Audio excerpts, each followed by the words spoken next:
Algo en ti se rompió. Y lo sabes.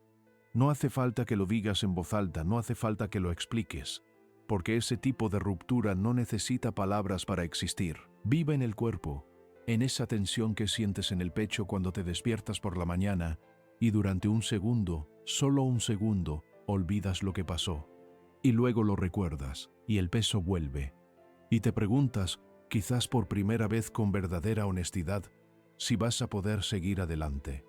Quiero que sepas que estoy aquí contigo en eso, no para darte respuestas rápidas, no para decirte que todo pasa por algo o que el tiempo lo cura todo, porque esas frases, aunque tienen algo de verdad, muchas veces se usan para evitar mirar de frente lo que realmente está ocurriendo.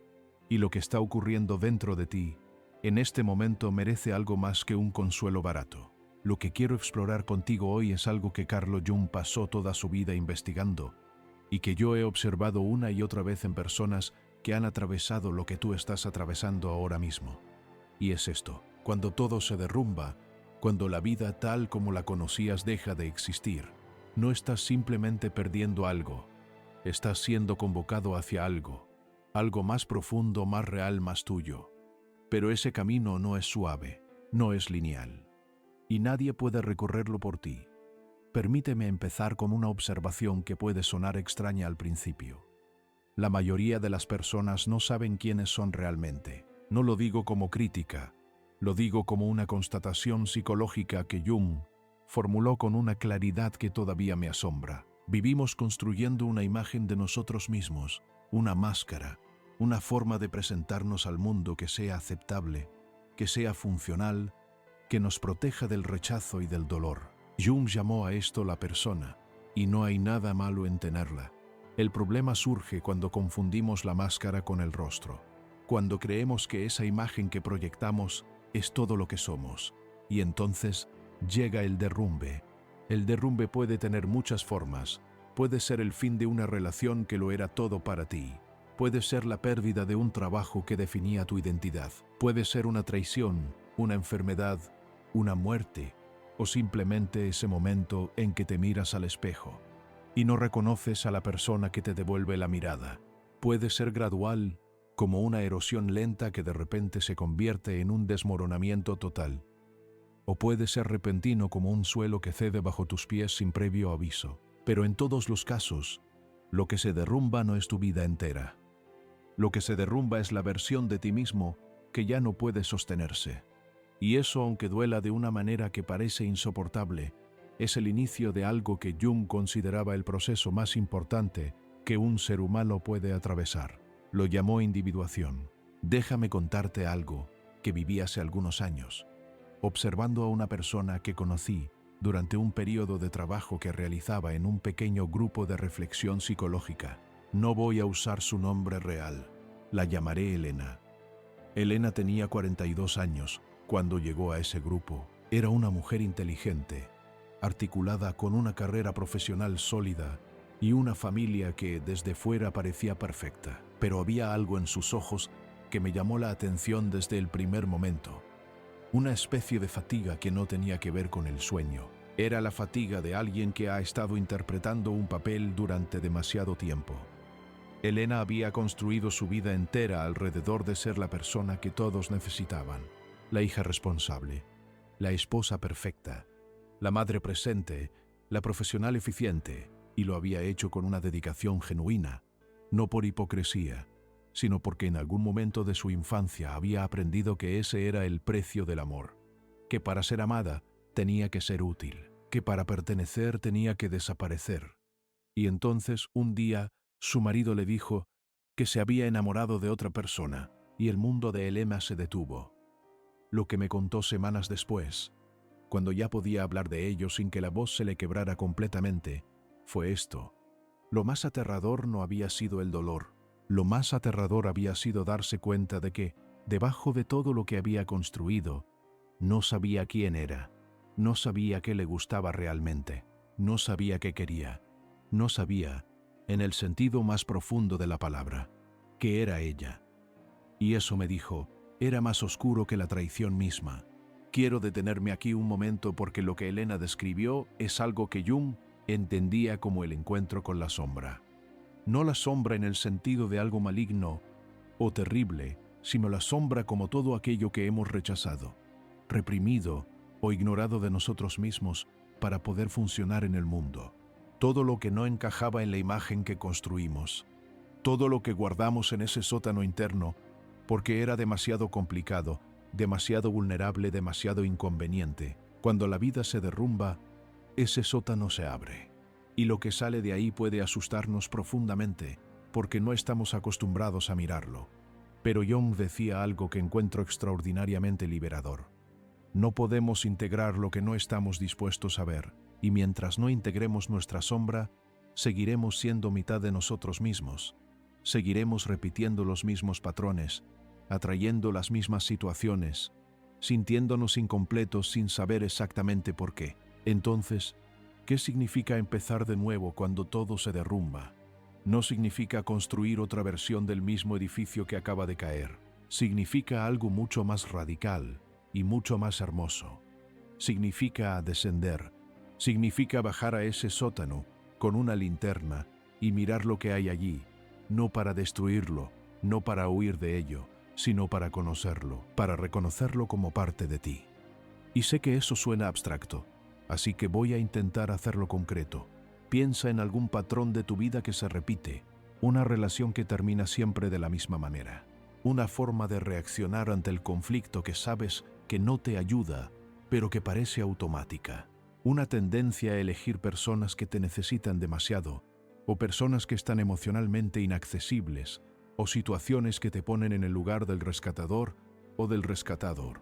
Esos patrones no son accidentes, son mensajes del inconsciente, son la sombra intentando ser vista. Jung tenía una frase que me parece una de las más importantes que he encontrado en toda la psicología.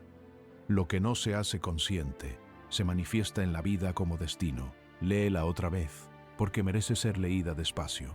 Lo que no se hace consciente se manifiesta en la vida como destino. Esto significa que mientras no miremos lo que llevamos dentro, seguiremos viviendo como si fuera el mundo exterior el que nos hace esas cosas, como si fuera mala suerte, como si fuera culpa de los demás, como si las circunstancias conspiraran contra nosotros. Pero la psicología profunda nos propone algo diferente, que somos, en gran medida, los arquitectos inconscientes de nuestra propia experiencia, no porque seamos culpables de lo que nos pasa, sino porque hay una parte de nosotros que está constantemente buscando completar lo que quedó incompleto, sanar lo que quedó herido, resolver lo que quedó sin resolver.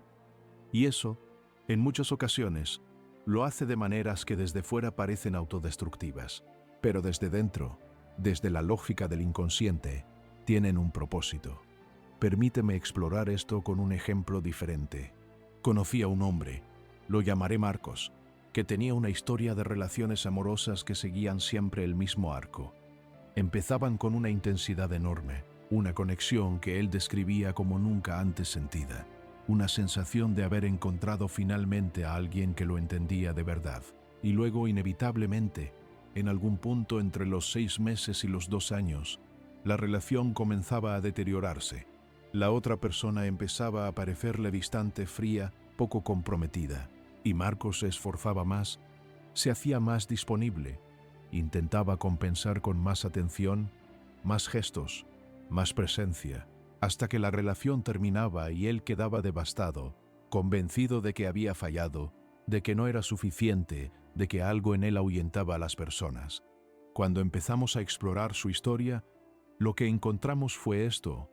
Marcos había crecido con una madre emocionalmente inestable, una mujer que podía ser enormemente cariñosa y presente en algunos momentos y completamente inaccesible o incluso fría en otros, y el niño que fue Marcos había aprendido, sin saberlo, que el amor era algo que había que ganarse constantemente, que la conexión era siempre provisional, que en cualquier momento podía desaparecer. Y entonces, de adulto, su inconsciente buscaba precisamente eso, no porque quisiera sufrir, sino porque eso era lo que reconocía como amor, lo que le resultaba familiar, lo que activaba en él ese sistema de alerta y esfuerzo que había desarrollado en la infancia para mantener el vínculo con su madre. Jung hablaría aquí de los complejos, esas constelaciones de energía emocional que se forman en la psique a partir de experiencias tempranas intensas, especialmente aquellas que involucran figuras de apego. Los complejos no son patologías, son respuestas adaptativas que en su momento cumplieron una función. El problema es que siguen funcionando mucho después de que la situación original ha terminado. Siguen operando desde el inconsciente, coloreando nuestra percepción de las personas, de las situaciones, de nosotros mismos. Y lo más sutil de los complejos es que cuando están activos, no los vemos como complejos, los vemos como la realidad. Creemos que estamos respondiendo a lo que está pasando, cuando en realidad estamos respondiendo a lo que pasó. Esto es crucial entenderlo cuando estamos en medio del derrumbe, porque en ese momento todo parece urgente, todo parece definitivo, todo parece real de una manera que aplasta. Y parte de lo que necesitamos hacer, aunque sea lo más difícil, es crear un pequeño espacio entre lo que sentimos y lo que concluimos. Un pequeño espacio de pregunta. ¿Esto que siento ahora, cuánto tiene que ver con lo que está pasando hoy? ¿Y cuánto tiene que ver con algo mucho más antiguo? No para invalidar el dolor. El dolor es real, es legítimo, merece ser sentido completamente. Pero sí para empezar a distinguir entre el dolor del presente y el dolor que viene de mucho más atrás, que simplemente ha encontrado en esta situación una puerta para salir. Y aquí quiero hablar de algo que me parece fundamental cuando empezamos de nuevo: la diferencia entre el duelo y el estancamiento. El duelo es movimiento. El duelo es un proceso activo, aunque desde fuera parezca pasividad. Es el proceso de soltar, de integrar, de reorganizarse internamente después de una pérdida. El duelo tiene fases, tiene ritmo, tiene su propio tiempo, y es absolutamente necesario. Intentar saltárselo, intentar pasar directamente a la reconstrucción sin haber llorado lo que se perdió, es construir sobre arena. Pero el estancamiento es diferente.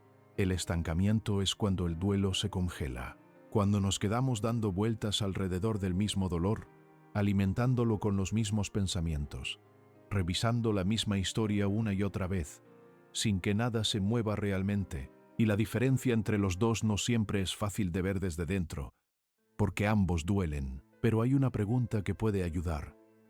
¿Este dolor me está enseñando algo, o simplemente me está manteniendo en el mismo lugar? El dolor que enseña tiene una cualidad diferente. Tiene momentos de claridad, aunque sean breves. Tiene preguntas que antes no existían. Tiene una sensación, aunque sea tenue, de que algo se está moviendo. El dolor que estanca tiene una cualidad más circular, más repetitiva, más orientada hacia afuera, hacia la persona o la situación que lo causó, que hacia adentro, hacia lo que puede ser transformado. Jung decía que el sufrimiento que no es transformado es transmitido.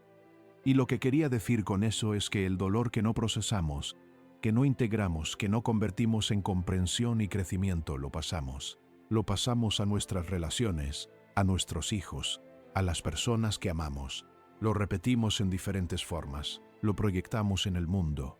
Y entonces, ¿cómo se transforma el sufrimiento? Esta es quizás la pregunta más importante de todas. Creo que empieza con algo que suena simple pero que en la práctica requiere una valentía enorme. Estar dispuesto a ser el protagonista de tu propia historia en lugar del víctima de ella. Y quiero aclarar inmediatamente que esto no significa negar que te hicieron daño. No significa que lo que pasó fue justo. No significa que no tienes derecho a estar furioso o devastado. Significa algo diferente. Significa preguntarte qué papel juegas tú en lo que está ocurriendo. ¿Qué parte de la historia eres responsable de escribir desde aquí en adelante? Recuerdo una conversación que tuve con una persona, la llamaré Sofía, que llevaba 3 años después de un divorcio difícil, completamente paralizada. 3 años hablando de lo mismo, sintiéndose lo mismo, sin que nada cambiara realmente en su vida. Y un día le pregunté con toda la suavidad que pude: ¿qué necesitas que ese hombre te haya hecho para poder seguir viviendo tu vida? Porque me daba la sensación de que había algo en mantener esa herida abierta que le resultaba, de alguna manera, necesario. Se quedó en silencio un momento largo, y luego dijo algo que me pareció de una honestidad extraordinaria. Dijo: si lo perdono, si lo dejo ir, tengo que enfrentarme al hecho de que mi vida está en blanco, Y eso me aterra más que el odio. Eso es la sombra, no el odio, sino lo que hay detrás del odio. El miedo, el vacío, la pregunta sin respuesta de quién soy yo cuando no tengo esa historia que contar. Y esto me lleva a algo que Jung exploró de manera profunda y que creo que es uno de los conceptos más liberadores de toda su obra, la idea de que no somos solo lo que hemos vivido, somos también lo que todavía no hemos llegado a ser. El proceso de individuación, que es el nombre que Jung le dio al camino de convertirse en quien realmente eres, no es un proceso de recuperar algo que se perdió, es un proceso de descubrimiento, de ir hacia adelante, no hacia atrás, de integrar las partes que hemos negado, sí, pero también de abrirse a posibilidades que nunca nos hemos permitido explorar, porque estábamos demasiado ocupados, siendo quienes se suponía que debíamos ser. Y ese proceso se activa, curiosamente, en los momentos de crisis, no en los momentos de comodidad, no cuando todo va bien y la vida fluye sin fricción, sino cuando el suelo desaparece, cuando la identidad que habíamos construido ya no puede sostenerse, cuando la máscara se cae. Hay una imagen que me gusta mucho para entender esto. Imagina un árbol en invierno, sin hojas, con las ramas desnudas, aparentemente muerto. Desde fuera podría parecer que no hay nada, que lo que fue ese árbol lleno de vida ya no existe, pero debajo de la tierra, las raíces están trabajando, están profundizando, están preparando lo que vendrá en primavera. Y esa primavera, cuando llega, no es una repetición de la primavera anterior, es nueva, tiene algo diferente. Así es el derrumbe cuando se vive con conciencia, no como una muerte, sino como un invierno, no como el fin, sino como el periodo de preparación para algo que todavía no podemos ver completamente, pero que ya está tomando forma en las profundidades. Ahora bien, quiero ser honesto contigo sobre algo. Este camino no es romántico, no es una película de superación personal donde el protagonista cae, llora un poco, tiene una revelación iluminadora y en 90 minutos está completamente transformado. El proceso real es mucho más desordenado. Tiene días en que parece que estás avanzando y días en que parece que estás retrocediendo. Tiene momentos de claridad genuina seguidos de momentos de confusión total. Tiene resistencias que no esperabas. Tiene partes de ti que van a pelear con uñas y dientes para no cambiar, porque el cambio, aunque sea hacia algo mejor, implica soltar lo conocido, y lo conocido, aunque sea doloroso, al menos es familiar. Uno de los mayores obstáculos que he observado en personas que están intentando empezar de nuevo es lo que yo llamo la trampa de la identidad herida. Es cuando el dolor se convierte en identidad, cuando la historia de lo que nos pasó se convierte en la historia de quiénes somos, y esto ocurre de manera muy sutil, porque en los momentos de mayor vulnerabilidad, la historia del dolor nos da algo muy valioso, nos da estructura, nos dice quiénes somos, qué nos pasó, por qué somos como somos, y aunque esa estructura sea dolorosa, es una estructura. Y la mente humana prefiere el dolor conocido al vacío desconocido. Pero hay un momento en que esa historia deja de ser una explicación y se convierte en una prisión. Y ese momento es cuando empezamos a usar el pasado no para entendernos, sino para justificar no cambiar. Jung tenía una manera de hablar de esto que me parece muy precisa. Decía que la neurosis, en el sentido amplio del término, no es una enfermedad sino una respuesta creativa del psiquismo a una situación que no ha podido ser resuelta de otra manera. La neurosis es el inconsciente intentando llamar nuestra atención sobre algo que necesita ser atendido, y si la ignoramos, si seguimos construyendo nuestra vida alrededor de ella en lugar de ir hacia lo que está señalando, entonces sí se convierte en un problema real. Entonces, ¿qué está señalando tu derrumbe? ¿Qué es lo que la vida te está pidiendo que veas, que integres, que cambias? No en el sentido de que merecías que esto te pasara, sino en el sentido de que ahora que ha pasado, ¿qué hace posible que antes no era posible? Quiero explorar ahora algo que me parece especialmente relevante cuando hablamos de empezar de nuevo: la relación entre el derrumbe y la identidad. Específicamente, quiero hablar de lo que ocurre cuando lo que se derrumba es una relación amorosa, porque hay pocas cosas que desintegren la identidad de manera tan radical como el fin de un amor profundo. Cuando amamos a alguien de verdad, no solo les damos nuestro tiempo y nuestra atención, les damos partes de nosotros mismos, les confiamos aspectos de nuestra vida interior que quizás no hemos compartido con nadie más, y en ese proceso inevitablemente, parte de nuestra identidad se teje con la de ellos, no de manera patológica necesariamente, sino de manera natural, porque el amor genuino siempre implica cierta permeabilidad, cierta apertura que nos hace vulnerables. Y entonces, cuando esa relación termina, no solo perdemos a la persona, perdemos también las partes de nosotros mismos que existían en relación con esa persona. Perdemos la versión de nosotros que éramos cuando estábamos con ellos. Perdemos los proyectos compartidos, los sueños comunes, la narrativa del futuro que habíamos construido juntos. Jung hablaría aquí del concepto de proyección. Cuando nos enamoramos, proyectamos sobre la otra persona aspectos de nuestra propia psique que todavía no hemos integrado conscientemente. Esto no significa que el amor no sea real. Significa que parte de lo que amamos en el otro es un reflejo de algo que está en nosotros, esperando ser reconocido. Jung llamaba a estas figuras proyectadas el anima, en el caso del hombre, y el animus, en el caso de la mujer. Son imágenes arquetípicas del principio femenino y masculino que llevamos dentro y que tendemos a proyectar sobre las personas que nos atraen, y la atracción que sentimos, esa intensidad que a veces parece sobrenatural, tiene mucho que ver con el grado en que la otra persona encarna, o parece encarnar, esas cualidades que anhelamos en nosotros mismos. Esto explica muchas cosas que de otra manera resultan inexplicables. ¿Por qué nos atraen personas que en muchos sentidos son opuestas a nosotros? ¿Por qué a veces idealizamos a alguien hasta el punto de no ver sus limitaciones reales? ¿Por qué la decepción amorosa puede sentirse tan devastadora?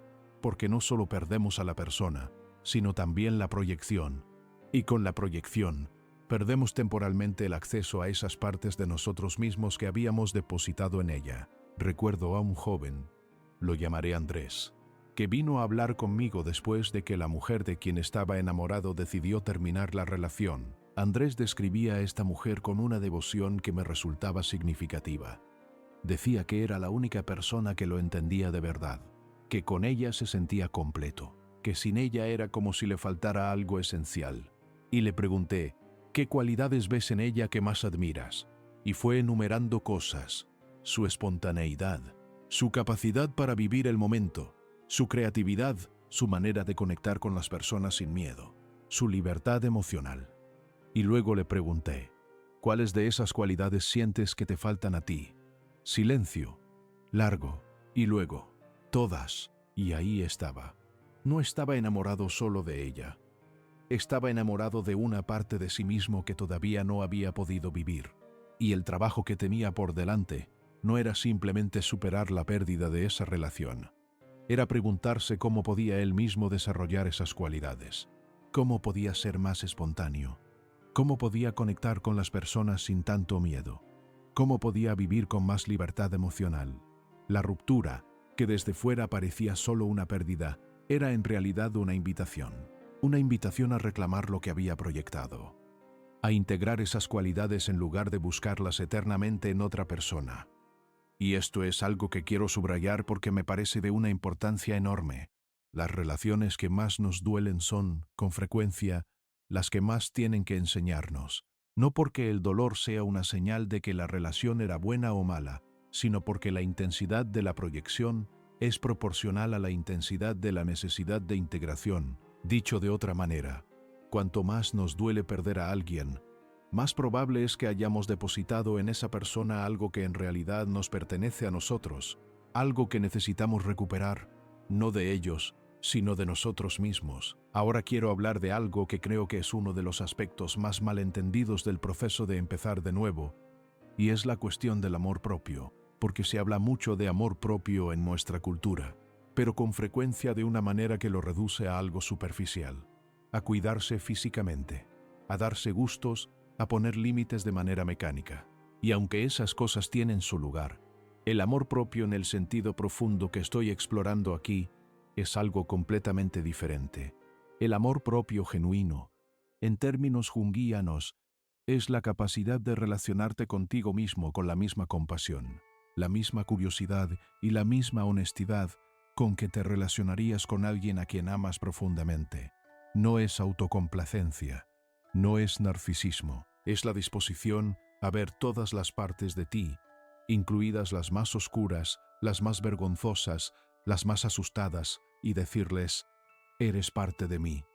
Te reconozco, no tengo que destruirte para ser una persona mejor. Esto es lo que Jung llamaba la totalidad. No la perfección, sino la totalidad. La diferencia es fundamental. La perfección implica eliminar lo que no nos gusta de nosotros. La totalidad implica integrarlo.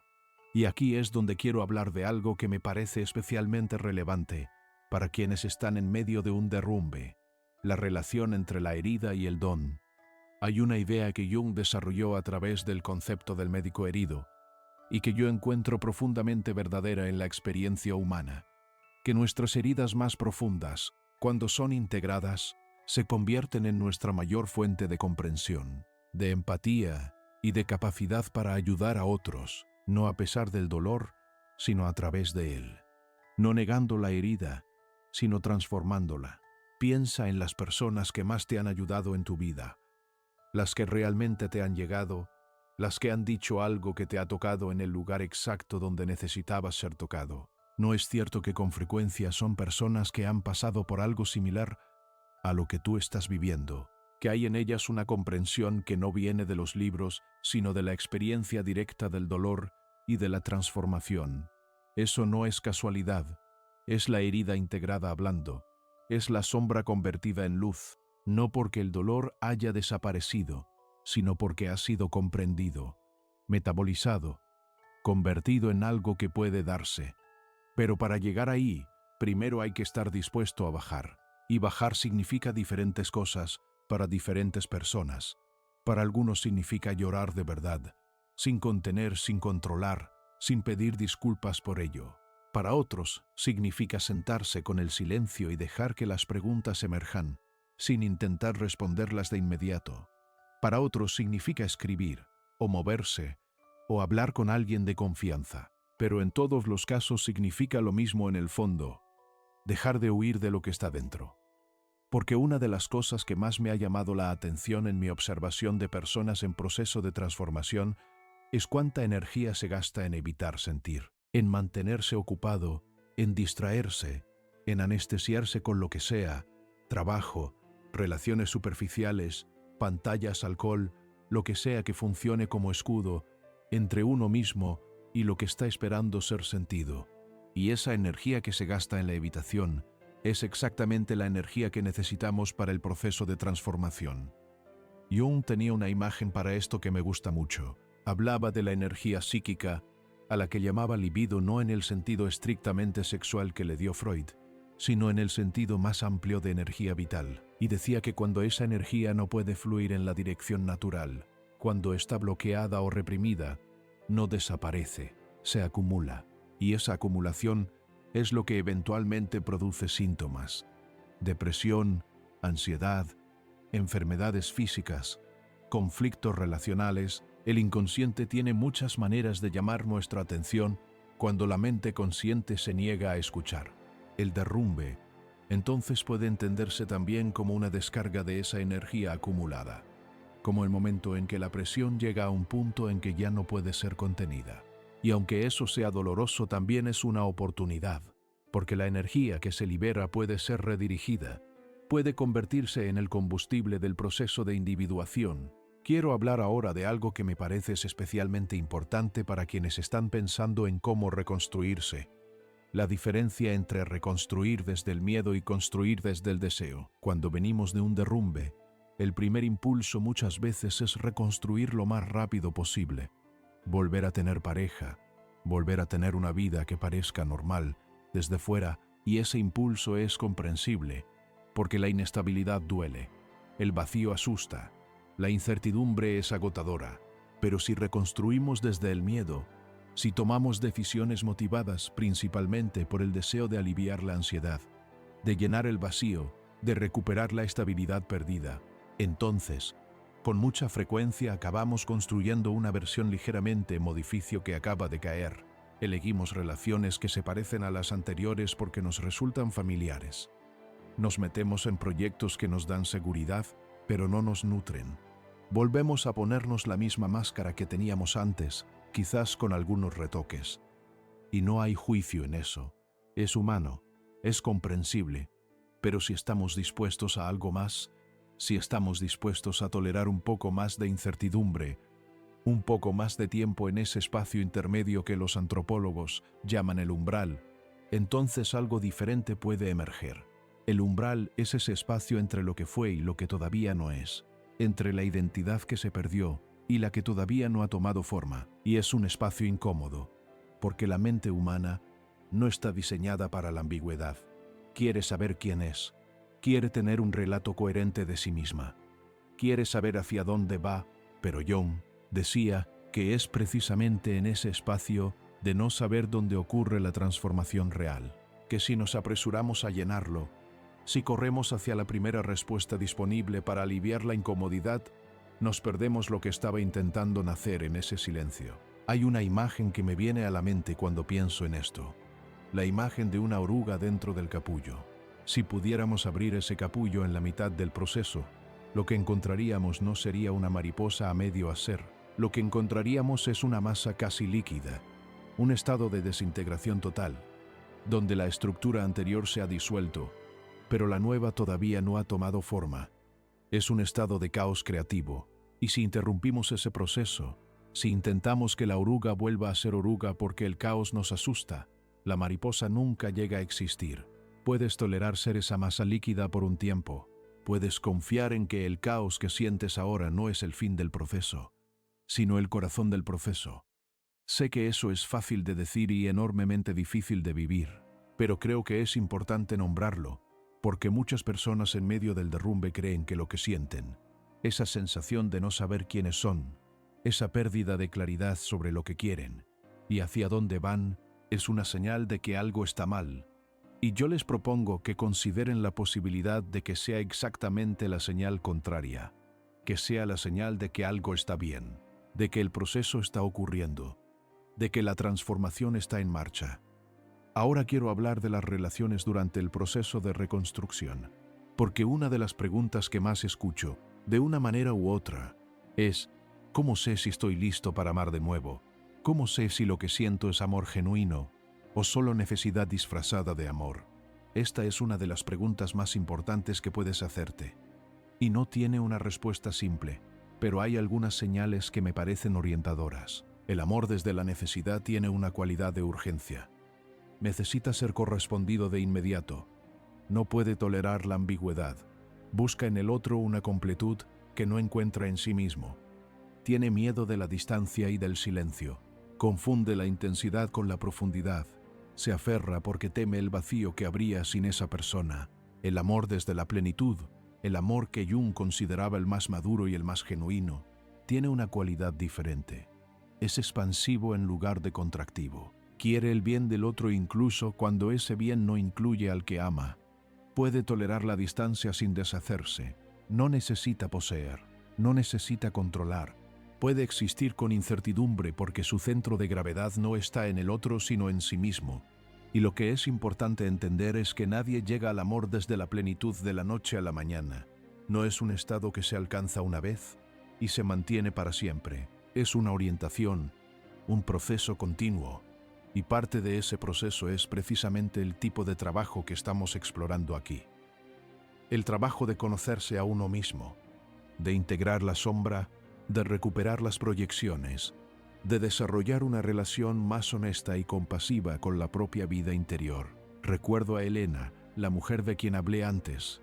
3 años después de aquel primer encuentro en el grupo de reflexión, la en contexto diferente, y el cambio era notable, no porque su vida fuera perfecta, no lo era. Había tenido que reconstruirse desde prácticamente cero. Había pasado por meses de una oscuridad que describía como la más profunda de su vida. Había tenido que aprender a estar sola sin sentirlo como un fracaso. Había tenido que descubrir qué le gustaba realmente, qué quería realmente, quién era ella cuando no estaba haciendo lo que otros necesitaban que fuera. Pero había algo en ella que era diferente, una especie de solidez que no venía de tener todo resuelto, sino de haber aprendido a confiar en sí misma, de haber descubierto que podía atravesar la oscuridad y salir del otro lado, de haber encontrado, en el proceso de perderlo todo, algo que nadie podía quitarle. Me dijo algo que llevo conmigo desde entonces. Me dijo: lo más extraño es que ahora que no necesito a nadie para estar bien, puedo querer a las personas de verdad. Antes las necesitaba tanto que no podía verlas realmente. Solo veía lo que me daban o lo que me negaban. Eso es lo que Jung llamaba el camino de la individuación llevado a las relaciones. No el aislamiento, no la independencia como fin en sí misma, sino la capacidad de relacionarse desde un lugar de suficiencia interior, de amar sin devorar, de dar sin vaciarse, de recibir sin depender. Y eso, me parece a mí, es uno de los regalos más profundos que puede ofrecer el proceso de reconstrucción, la posibilidad de relaciones más reales, más honestas, más libres, no porque hayamos eliminado la necesidad de los demás. Somos seres relacionales. La necesidad de conexión es fundamental en la naturaleza humana, sino porque esa necesidad ya no nos gobierna desde el miedo. Quiero explorar ahora algo que me parece crucial y que con frecuencia se pasa por alto en las conversaciones sobre crecimiento personal: el papel del cuerpo en el proceso de transformación. Jung entendía la psique de manera muy amplia. Para él, el inconsciente no era solo mental, era también corporal.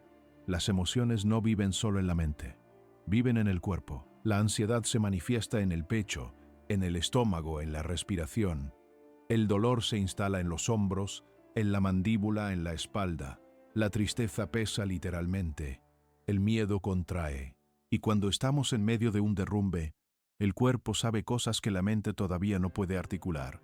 El cuerpo guarda memoria de lo que vivimos, de lo que sentimos, de lo que no pudimos expresar, y parte del proceso de integración pasa necesariamente por el cuerpo, por aprender a escucharlo, por darle espacio para expresar lo que lleva guardado. Esto puede tomar muchas formas. Puede ser el llanto que finalmente se permite salir sin ser controlado. Puede ser el movimiento, caminar, correr, bailar, cualquier forma de mover el cuerpo que permita que la energía emocional fluya en lugar de estancarse. Puede ser el descanso genuino, no el colapso de agotamiento, sino el descanso consciente que permite al sistema nervioso regularse. Puede ser la respiración, esa herramienta tan simple y tan poderosa que tenemos siempre disponible para volver al presente cuando la mente nos arrastra al pasado o al futuro. Hay una práctica que he visto hacer una diferencia real en personas en proceso de transformación, y es sencillamente esto: preguntarle al cuerpo. Cuando estás en medio de una decisión difícil, cuando estás confundido sobre qué quieres o qué necesitas, en lugar de buscar la respuesta solo en la mente, llevar la atención al cuerpo. ¿Qué sientes físicamente cuando contemplas una opción? ¿Hay expansión o contracción? ¿Hay alivio o tensión? El cuerpo tiene una sabiduría que precede al lenguaje, y en los momentos en que la mente está más confundida, esa sabiduría puede ser una guía invaluable. Jung hablaba de la importancia de prestar atención a los sueños durante los periodos de crisis y transformación. Decía que los sueños son mensajes del inconsciente, maneras en que la psique intenta comunicar lo que la mente consciente no está viendo o no está dispuesta a ver. Y aunque el trabajo con sueños es algo que requiere tiempo y práctica, incluso la simple disposición a recordarlos, a escribirlos, a preguntarse qué imágenes o sensaciones persisten, puede abrir puertas a una comprensión más profunda de lo que está ocurriendo en las capas más profundas de la psique. Hay algo más que quiero abordar, y es la cuestión de la culpa y la vergüenza en el proceso de reconstrucción, porque son dos de los obstáculos más persistentes que he observado en personas que están intentando empezar de nuevo. La culpa, en su forma sana, es útil. Es la señal de que hemos actuado en contra de nuestros propios valores. Es la invitación a reconocer el daño que hemos causado, a responsabilizarnos de él y a hacer lo que sea posible para repararlo. Cuando la culpa cumple esa función, es valiosa.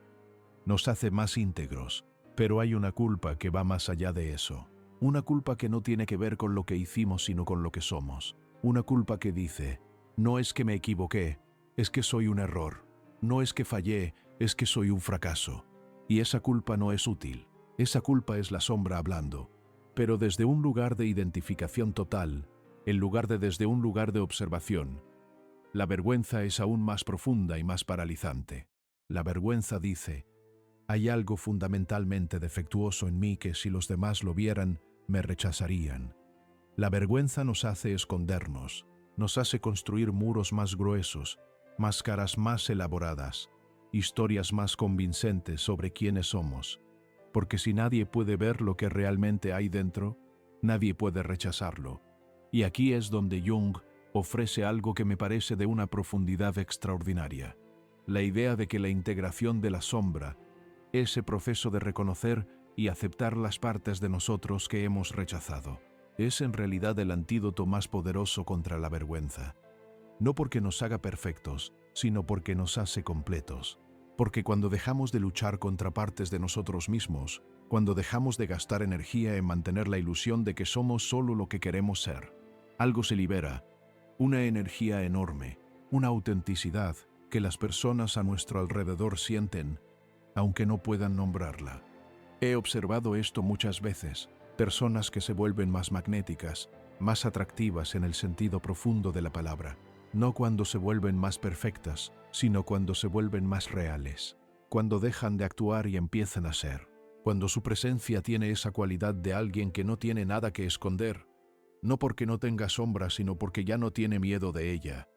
Eso es lo que yo entiendo por magnetismo personal genuino, no una técnica, no una estrategia, sino la presencia que emerge cuando alguien ha hecho el trabajo de conocerse a sí mismo con honestidad y ha encontrado en ese proceso algo que puede llamar suyo. Quiero hablar ahora de algo que me parece fundamental en la reconstrucción: la relación con el tiempo, y específicamente con el presente.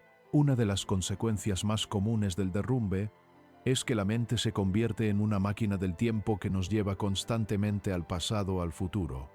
Al pasado para analizar qué salió mal, para revisar las decisiones que tomamos, para preguntarnos qué hubiera pasado si hubiéramos hecho las cosas de manera diferente. Al futuro para proyectar los peores escenarios posibles, para preguntarnos cómo vamos a sobrevivir, para intentar controlar lo que todavía no ha ocurrido.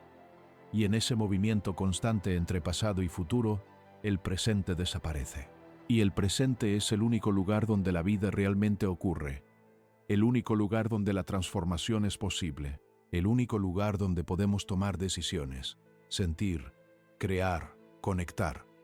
Jung no era un maestro de meditación, pero había algo en su comprensión de la psique que resonaba profundamente con la importancia del presente. Su énfasis en la experiencia directa, en el encuentro genuino con lo que está ocurriendo en este momento, en la escucha de lo que el cuerpo y las emociones están comunicando ahora, todo eso apunta hacia la misma dirección: la necesidad de estar aquí, no en el pasado que ya no puede cambiarse, no en el futuro que todavía no existe. Aquí, ahora, con todo lo que eso implica, incluyendo el dolor, incluyendo la incertidumbre, incluyendo el no saber. Hay una paradoja que he observado repetidamente: las personas que más intentan controlar el futuro son con frecuencia las que menos capaces son de construirlo, porque la energía que gastan en la ansiedad anticipatoria es exactamente la energía que necesitarían para actuar en el presente. Y el presente es lo único que tenemos. Es el único punto de acceso a cualquier futuro posible. Entonces, una de las prácticas más concretas que puedo sugerirte, si estás en medio de un derrumbe, es esta. Cuando te encuentres en el espiral del pasado o del futuro, vuelve al presente con una pregunta simple: ¿qué necesito ahora? No mañana, no la semana que viene. Ahora necesito descansar, necesito hablar con alguien, necesito moverme, necesito comer, necesito silencio. Parece una pregunta pequeña, pero en los momentos de mayor caos interior puede ser un ancla, un punto de retorno a lo que es real y manejable en este momento. Quiero acercarme ahora a la parte final de esta reflexión hablando de algo que me parece el corazón de todo lo que hemos explorado: la pregunta de quién quieres ser. No quién eras, no quién se supone que debes ser, no quién necesitan que seas, sino quién quieres ser tú, en el sentido más profundo y más honesto de esa pregunta. Esta es la pregunta que el proceso de individuación está intentando llevarte a hacer. Es la pregunta que el derrumbe, aunque no lo parezca, está abriendo espacio para que puedas responder. Porque mientras la vida funcionaba, mientras la máscara se sostenía, mientras la identidad construida era suficiente para navegar el día a día, esa pregunta podía ser evitada, podía ser pospuesta indefinidamente, pero cuando todo se derrumba, esa pregunta emerge con una urgencia que ya no puede ser ignorada, y eso, aunque sea aterrador, es también una oportunidad extraordinaria. Jung decía que la segunda mitad de la vida, y no hablaba necesariamente de una edad cronológica, sino de un momento psicológico, que puede ocurrir a cualquier edad, la segunda mitad de la vida debería estar orientada hacia la individuación, hacia convertirse en quien realmente eres, hacia soltar lo que tomaste prestado de los demás, las expectativas, los roles, las identidades que no elegiste sino que heredaste, y comenzar a vivir desde lo más propio, lo más auténtico, lo más tuyo.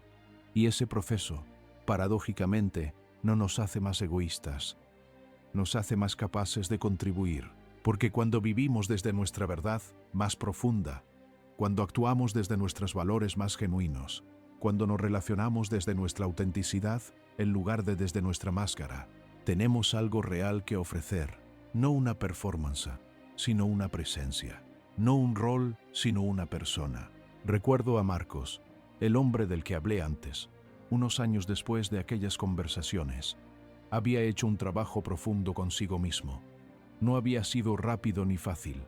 Había habido periodos de gran dificultad, pero algo había cambiado en él de manera fundamental. Me contó que había empezado una relación nueva, y lo que me llamó la atención fue la manera en que hablaba de ella. No había en su voz esa urgencia, esa intensidad casi desesperada que caracterizaba sus relaciones anteriores.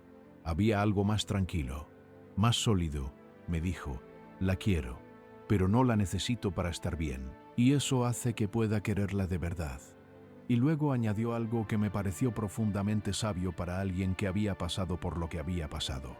Dijo: creo que por primera vez en mi vida estoy en una relación con una persona real, no con la imagen que tengo de ella, y eso es mucho más interesante, aunque también es más complicado.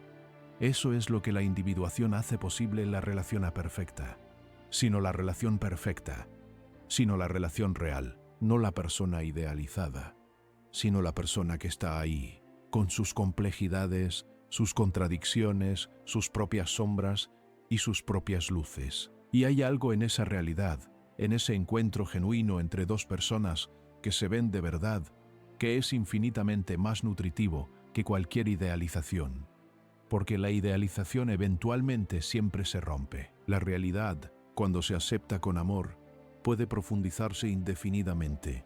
Quiero dejarte con algunas preguntas, no para que las respondas ahora, no necesariamente, sino para que las lleves contigo, para que las dejes trabajar en ti, en los momentos de silencio, en las noches de insomnio, en los espacios entre una cosa y otra. ¿Qué parte de ti ha estado esperando ser vista? ¿Qué has estado guardando en ese sótano interior porque no parecía seguro mostrarlo? ¿Qué cualidades admiras en otros que quizás son también tuyas, esperando ser reclamadas? ¿Qué patrón se ha repetido en tu vida que quizás está señalando hacia algo que no has querido ver? ¿Qué historia sobre ti mismo llevas contando que quizás ya no es verdad o que quizás nunca lo fue? ¿Qué necesitarías soltar para poder ser más tú? No en el sentido de lo que deberías soltar según alguna norma externa, sino en el sentido de lo que tú, en tu interior más honesto, sabes que ya no te sirve. ¿Quién serías si no tuvieras miedo? ¿Qué harías? ¿Cómo te relacionarías? ¿Cómo vivirías? Y esta última, que me parece quizás la más importante de todas, ¿qué está intentando nacer en ti en este momento de derrumbe? ¿Qué es lo que este dolor, esta ruptura, esta pérdida, está haciendo posible que antes no era posible? No te pido que respondas con optimismo forzado. No te pido que finjas que el dolor no es real o que el camino no es difícil. Te pido algo diferente, que te permitas la posibilidad de que lo que se está derrumbando no es tu vida, sino la versión de tu vida que ya no puede contenerte, porque hay algo en ti que es más grande que lo que se ha roto, algo que ha sobrevivido cada caída anterior, aunque en el momento no lo pareciera. Algo que Jung llamaría el self, esa parte más profunda de la psique que orienta el proceso de individuación como una brújula interna, que sabe hacia dónde vas aunque tu mente consciente esté completamente perdida. Y ese algo, esa parte más profunda de ti, no está asustada, no porque no sepa lo que está pasando, sino porque tiene una perspectiva que la mente consciente todavía no puede alcanzar. Una perspectiva que ve el derrumbe no como el fin, sino como la preparación, no como la destrucción, sino como la transformación. Confiar en ese proceso no significa pasividad, significa seguir moviéndote, seguir eligiendo, seguir tomando las decisiones que tienes frente a ti, pero desde un lugar diferente, desde un lugar de apertura en lugar de miedo, desde un lugar de curiosidad en lugar de certeza, desde un lugar de confianza en que, aunque no puedas ver el camino completo, el próximo paso siempre se ilumina cuando estás dispuesto a darlo. Empezar de nuevo no significa empezar desde cero, significa empezar desde aquí, con todo lo que eres, con todo lo que has vivido, con todas las heridas y todos los dones, con toda la sombra y toda la luz, no dejando nada atrás, sino integrándolo todo, convirtiéndote, poco a poco, con paciencia y con valentía, en la persona más completa, más honesta y más viva que puedas ser. Eso es lo que Jung entendía por individuación. Y eso, creo yo, es lo que este momento de derrumbe te está invitando a comenzar. No hay un mapa para este camino, pero hay algo mejor que un mapa, hay una brújula. Y esa brújula está dentro de ti. Siempre ha estado ahí. Y en este momento, quizás por primera vez, estás lo suficientemente quieto, lo suficientemente despojado, lo suficientemente honesto contigo mismo, para empezar a escucharla. Escúchala. El camino continúa, y tú también